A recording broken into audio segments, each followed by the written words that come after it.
We are in the USSEC 8th Regional Dairy Nutrition Conference in Cairo, and here I have a board member and a producer of soybean that I would like to have his opinion. And first of all, thank you for your presentation. It was really wonderful.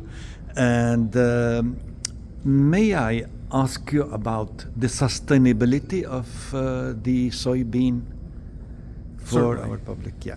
Well, again, it's a pleasure to be here. A pleasure to reach out to your subscribers.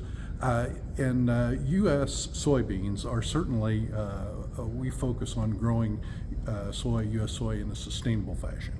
And it's very important to me as a producer, as a farmer, to make sure that I have practices that employ and ensure that my crop is done in an environmentally and socially favorable way, and that it delivers economically. And so I concern myself about making sure that I use my inputs like fertilizer in the most way that makes sure that it's the right place at the right time and the right amount, so I don't waste any of that. I also make sure that I work hard to control pests that get into my crop, like weeds or bugs, to make sure that the end product is in good shape for my customers. And to harvest that in such a manner to make sure that we preserve its integrity and that it gets to my customers in a way that is good quality product producing for them. For that, I would like to know. Well, they are saying that soybean has the least impact on footprints as a protein source for animal. How much this is true, and how much it's it's advertising, or is it really scientifically true? That's a great question. That's a great question.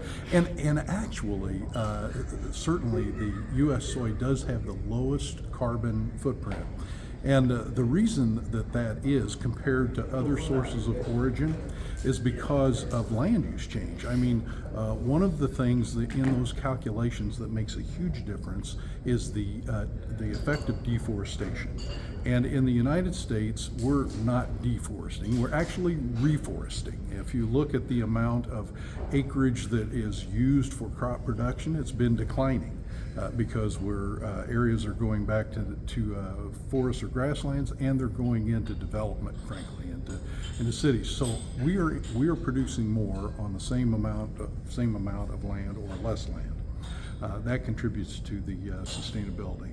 Practices that we do also contribute to sustainability because, as I mentioned before, we're doing things to like tillage practices, for example, to where we're only tilling the top couple of centimeters to make sure that we don't release a lot of CO2 into the air. So there are solid, valuable practices that contribute, as well as the lack of deforestation, that really help make U.S. soy the lowest carbon footprint available to you.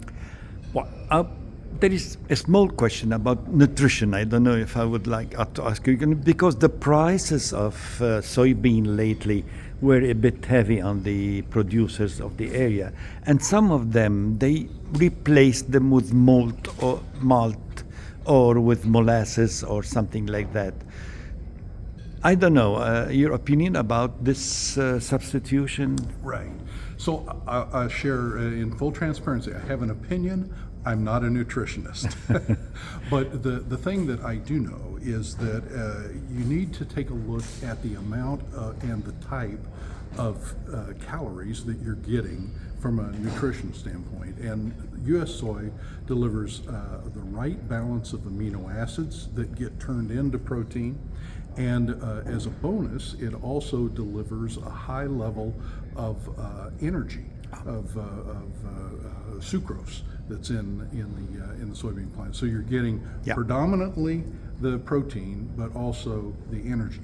In the case of things like you mentioned, molasses, for example, it's more, my understanding is it's more focused on the energy side than it is on the protein side. So protein puts flesh on the bones, helps build strong bones through mineralization, and then the energy helps increase the weight gain. So I think U.S. soy is a good balance of those things, but critically key for protein development. Mr. Bond, thank you, really thank you, Stan, Thanks for the your opportunity. presentation. Thank you, and thank you for giving us all this information to our readers. It's my pleasure. Thank you. Thank you. Bye.